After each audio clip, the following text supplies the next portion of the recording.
Madoda, ngiyabonga ukuthi nifikile. Nezindaba. Kodwa kuzona indaba ezimnandi.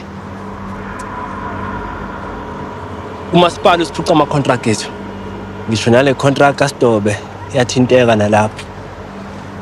Lokho kusho ukuthi umsebenzi melume. Kanjani? Manje wemphathi usho ukuthi sekufanele sigodukise ekhaya manje.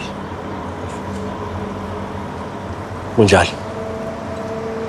Ngabe mhlambe sesingabaxoshiwe nje kule company. Hayi lutho madoda. Akekho oxoshiwe la. Ngidinga nje isikhathi ukuthi ngiyixazulule lento. Ngoba kule kontileka sesifaka umsebenzi omningi impela. Uthini ngalokho? Futhi ke ngabe kukhona ke mhlambe kuyimadlana esokuthola. Okwamanje anginazo impendulo madoda.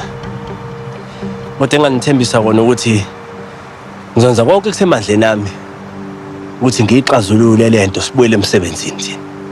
Hayi ke yabona ke kulula mphathi ukuthi ukhuluma into efana nale ngoba phela wena uzothi mawuphenduka nje uye ekhaya uthole nje ifridge lapho ligcwele nje ukudla. Manje thina sothina emndenini yethu lesibhekile. Qiniso ke. Baxolisa bafethu. Ushimhlaba ke. Hayi. Thatha bokunika sebenza. Sinikele.